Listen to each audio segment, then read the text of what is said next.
Oo. Nasabi ko na po sa mister ko kahagabi. O, ano sabing ganon? Tuwa po. Tuwan-tuwa.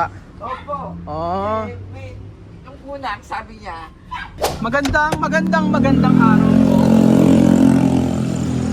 Magandang araw po sa inyo lahat mga amigo. Kamusta po ang bawat isa? Nandito po tayo ngayon sa may kila Ate Janet sa pinapagawang bahay. Nandito tayo kila Justin Kurla. At ngayong araw po mga amigo ay nandito tayo. Tumutuwa tayo lagi si Justin. Lagot pa ko ngayon sa bata na to. Ayan. Ano na? Ano? Mag-swimming na? Oo. Ano ba balita? Ano ba balita? Oh. Ano ba balita? Ano ba balita? Ano ba anak ni tita? Sino ba anak tita? Si Jujen? Oo. Nandun? Oo. Ano nangyari? Sama natin? Sasama mamaya. Eh? Sure ka? Ano? Baka mamaya hindi ka naman doon matutulog. Kung sasama ka mamaya, dapat doon ka matutulog. Oo nga. Oo nga, hindi naman lang, laging nakinuuto Tapos may pag-kiss pa, Kanino to? Tapos may kinikiss pa si Tito, paano? O gusto mo sumama sa akin? O hug mo muna ako. Tapos may kikiss pa, paano yun? Tapos pagkayari, sabihin kay Tito. Tita, Oo, ang pogi mo. ang pogi ko, ganun lang, tapos sasama ka na sa akin. Ganun, ganyan ka pala, Hindi ako nagsusulat kagabi eh. Ba't di ka nasulat kagabi? Pwede mo ako isama, pero nag-color naman ako ganina eh. Nag-color ka kanina. Oo, nag-color. Galing mo boy Mukha mo maka? Oo. Halika muna rito. Kinakausap pa kita Sasama ka sa akin. Naku, kabait naman. Parang lagi mo na lang akong inuuto. Nakabihis na si tita. Nakabihis na mamaya nga. Meron akong titigan mo natin yung pinapagawang bahay. Yung pagawang bahay. Tara. Tito Janet. Tignan mo. Boy, tika. Sakitan boy ha. Tignan mo nga. Ano? Ano nga ano dun? Ano boy? Star. May mga star na. Oo, tapos kinalala, bebe, parang mga bakal. Ayun ang sinasabi ko sa'yo. Maganda na. Naku. Ako na din pala. Tapos may Ay, bilihan. Baby, hindi yan. Ako talaga naman ang bait ng bata na to. Lagi, pag gusto mo sumama sa bahay, gusto ganito naglalambing. Dalawa na kayong anak ko na chuchen. Ha? Dalawa ko na kayong anak. Oo. Eh! Bakit gusto mo ba ito? Gusto mo ba maging anak ta? Kagabi nandito ako. Oo nga. Ba't ka umiyak kagabi? Ha? Ba't ka umiyak kagabi? Nahanap ko si mama. Sabi mo sa amin ka matutulog Joke lang, niloloko kita. Mami, niloloko lang kita. Umiyak kasi ako. Umiyak ka kasi kaya naloko mo ako. Halika. Pakita mo muna ako na nag-gym. Yung malakas yung para palaki katawan. Paano yung gano'n? Yung pinakikita mo sa akin. Okay, 1, 2, 3. Ayan Paano naman yung nagbubuhat? Paano yun? Yun. Paano ipapakita yung abs? Yung abs daw. Paano ipapakita yung abs? Paano yung abs? Yung maalon. Paano yung maalon? Paano yung macho? Hindi mo naman ako sasama. Sasama kita mamaya. Paano yung macho muna? Mamaya ka ba alis? Oo. Paano muna yung macho? Alis ka eh. Mamaya, nagbablog pa tayo eh. Sige. Paano muna yung macho? Paano pa? Hindi ko pa nakakita eh, paano yung macho? Yung galit na galit, paano yung galit na galit? Paano? Paano yung galit na galit? Na macho? Macho, paano yung macho? Galit-galit. Dapat magpagupit ka na eh. Samahan kaya kita magpagupit? Ha? Samahan na kita magpagupit? May pera ka ba? Pwede namang din, pwede namang wala. Ako magbabayad, ikaw? Ikaw. Ba't ako? Ikaw nagsasama sa akin eh. Kaya nga, pagka nagpagupit tayo ikaw magbabayad. Di ako nagbabayad, libre kita. Ha? Lilibre kita, magpagupit tayo. Oo. Sure ka? Oo. Lagi wag oo, lagi opo. Apo. Oo. Tapos pagkaya natin magpagupit, saan tayo pupunta? Ha? Kakain tayo. Kapag Ano? nagsimba tayo? Ang gagawin natin sa tayo kakain. Sa tayo kakain. Jollibee! Nakakain ka ng Jollibee? Hindi pa. Ay, hindi pa rin. Naku, yabang lang. Budang yabang. Oh, oh, oh, oh, oh, oh, oh, oh, oh, oh, oh, oh, oh. Ano ba sa'yo yan? Ching chiki chiki ching ching chiki chiki ching jong chiki chiki ching chong ching chiki ching chong ching ching ching chong ding ching ching oh ching chiki chiki ching ching chiki chiki ching ching chiki chiki ching ching chiki chiki ching ching ching ching. Ano ba yung sayo ng alam mo? Ano ba sa'yo? Tawag mo, bit, tawag mo ang gabi. Sa bawat lamang ko'y bibitawag mo ang bit. Bibitawan hanggang sa huling tutog ng sayawan. Mambit tayo dalinaing. Halika na. Halika mo na dito. Tingnan mo natin yung bahay na pinagawa. Naubusan ng lakas yung asawa ko rito kahapon. Naubusan ng lakas yung asawa ko. Hanggang nila Sabi hindi naman nilalagyan yung asawa ko na naubusan ng pagod na pagod sa iyo. Alas 8 pa lang ngayon nakatulog na, sabi ako pagod na pagod karinig kay Justin. Ano? tulog siya. Hindi tulog. Di ba kahapon napagod sa iyo. Dahil malikot ka. Dahil Tulog. hindi naman di mamalikot nakakatuwa nga Maaga siya nakakatulog. May kalaro kasi. Po yan pag uwi niya sa gabi. Ano? Eh, di, sabi ko magmamodel muna kami. Oo. Hindi kinahap niya tapos. Ngayon po kumain. Ah. Tapos naglinis. Mga bandang alas 10, alas 11, umiiyak siya. Ang sabi niya, Kuya Ruel, ang dumi. Sabi niya gano'n. Pero tutulog po siya.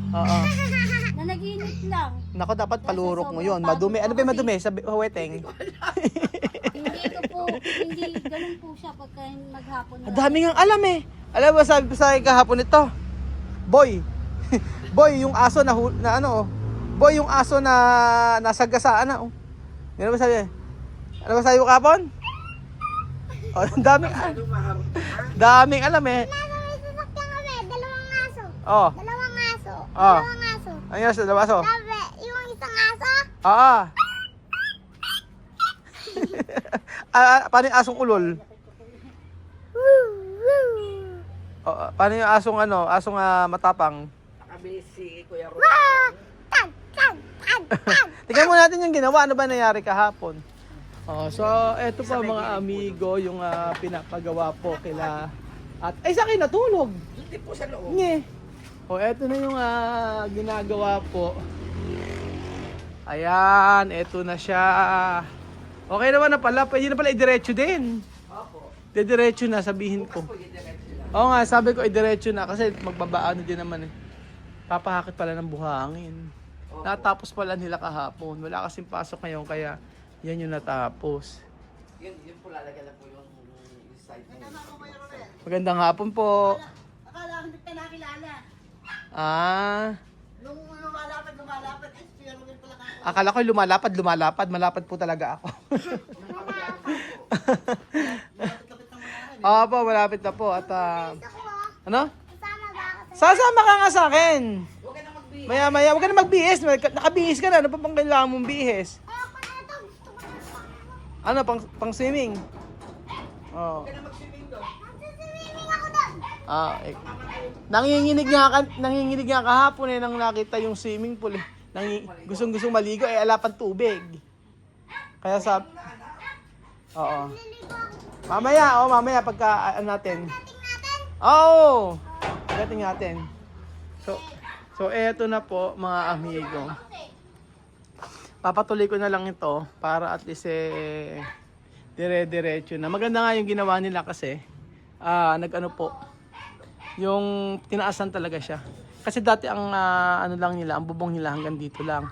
So dahil magkakaroon tayo ng low type bed dito, ayan. Tama yung sinabi ko po sa inyo.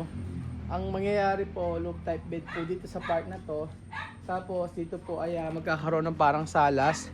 And then dito po magkakaroon ng parang dining. Tapos kusina po. And then meron dito yung kusina sa part na to. And then dito may part, pwede maglagay ng refrigerator dito. So, ganun po yung gagawin. maraming uubusin mga hardiplex to. Pero maganda naman ngayon kasi mga mataas na po talaga. Oh, ito po yung Ate Bebe, pang ilang araw na to? 4? Kahapon po, 4. Pang-4. Isa po sila Wednesday. Oh, Wednesday, Thursday, Friday, Saturday. Pang-4 na araw po ito mga amigo. So 4 days na po pero marami naman na nagawa kasi ito nangyari na nga niya to eh. Tapos nalagyan na nila ito ng sabi nga ng iba baka daw hindi matibay. Matibay po. Sabi ko nga paano hindi titibay bakal naman yan.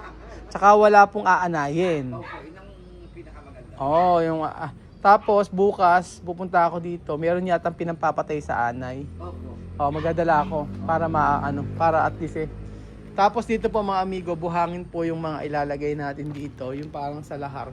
Hindi po pwedeng putik kasi pagka mga garden soil po, ang mangyayari po ay baka po magkaroon lang po ng anay. So, ayan yung bahay ni Ate Bebe. Pagka tinuloy-tuloy ito, maganda na rin po yun. Ate Bebe, i-adjust natin yung bahay mo. Opo, i-atras po. Oo, para Ito kahapon ni Foreman. hanggang saan po nalagay natin? Kuya Ruel, Oo. nasabi ko na po sa mister ko kahagabi. Ano sabing ganon? Tuwa po. Tuwan-tuwa. Opo. Oo. Nung una, sabi niya, Banji po kasi, pagka nagpunta naman dyan yung vlogger, baka pwedeng humingi ka kahit na kung 100 pirasong hollow blocks. Ngayon, kung di niya kaya yung 100, kahit daw po 50 piraso lang. Ngayon, sinabi ko na yung totoo. At saka sinabi ko Gusto niya sa gagawa sana. Hindi po. Tapos na gano'n sabi ko, wala na tayong dingding. Bakit? So, pati ko yung bahay natin kasama ng ipapagawa. Habang kausap ko po siya, kinaiiyak. Tapos talaga, sabi niya ganyan, uuwi ako, sabi niya. So, hindi ka pwedeng umuwi. Hindi ka naman kasali wala tayong pagkain araw-araw. Pagka umuwi ka na 1 linggo na nagpahinga ka. Paano tayo, sabi ko. Wag na. Meron namang gumagawa. May gumagawa Sinabi naman. naman ni Kuya Ruel na ituloy mo lang yung paghahanap buhay mo. At meron namang gagawa.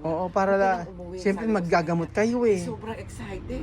Sige, hindi na ako umuwi. Huwag na umuwi. Ay, Dediretso naman yung gawa eh. Talagang Kasi sobrang pag saya. umuwi pa siya, Pati paano po pang yung kain dalawang niyo? anak ko tuwang-tuwa. Kaya nga po, magkakaroom na sila. Sabi ng dalawang anak kong lalaki, naku mama, napakabait naman ng vlogger at saka ng mga tumutulong sa kanya. Pati tayo nabiyayaan. Kaya Sabi nga. nila. Mabait si Ate Mariton. Opo, naku, maraming salamat po, Tita Marta. Si Tita Mariton. Dito po, Hanggang saan ba natin i-adjust para maayos? sinukat po kahapon. Nakiusap po yung mister ko na isagad na natin din. Okay naman po isagad kasi si Eri po yung niyo. Ito po kasi nung dati, balak sana namin gawing CR dahil napakasikip nga sa loob. Hindi naman po natuloy at wala naman. Pwede naman po para at least umabang ganyan. Opo. Diretso lang na ganyan. Konti lang naman din. Opo. Kasi babakuran din naman po natin. Opo. Pero sa inyo rin po yung lupa na to. Opo. Ayun naman pala. Opo. Wala Yan na natin para at least maluwang. Opo. Para malinis na. Malinis na po. Ayun na po, naghahanap kami ng bibili ng yero. Yung mga sira para matanggal na ibang kalat. Ang mura naman po ng kilo, 4 na piso. Sabi ko, buti pang hiningi na lang. Wala namang problema. Bibigay ko naman talaga, hindi na pwede yung... Kaya nga, maayos naman po yan. Isa. Opo. Kaya nga, hanggang dito, sasabihin ko kay Forma. Dyan. Ayan. Basta ang gagawin natin yung parang apartment, diretso lang siya. Malaking bagay. Kaya nga. Pare-pareho na lang kami ng style. Pare-pareho sa style. So, ayun po mga amigo, nakausap pa pala natin Bebe yung kanyang asawa at tungkol po dito at tuwang-tuwa daw po. At huwag mo siya uwi, kailangan. Kasi paano yung panggamot nyo? Isipin ako sumahod 1 linggo, 1,400. Pinadala kaninang umaga, hindi ako kumikibo. Sabi ko, saan ko nakakarating? Dayaan ko na po. Hindi mahalaga po napoprovide yung pang-araw-araw na pagkain totoo naman. ninyo. Kasi nagme-maintenance po siya. Oo. Pati ako, Siyempre. din. Asan ba ngayon? Nasa may kawayan Bulacan. Sa Bulacan. Opo. So yun po mga amigo, ito po ang latest po sa bahay na pinapagawa. Bukas may trabaho na po uli. At hopefully po magdire-diretso na. ako yung natutuwa naman kay Bebe pagkagaya masyado siyang emotional at nakikita natin talaga na pure yung kanyang kabaitan at same with Ate Janet. Ang gusto ko lang dito sa kanila ay magkakasundo sila. Oo. So ayun po mga amigo, maraming salamat po sa episode na ito at yun po ang update sa pang-apat na araw sa paggawa sa bahay ni Ate Janet. So thank you so much po mga amigo at kapagpalang araw po sa inyong lahat.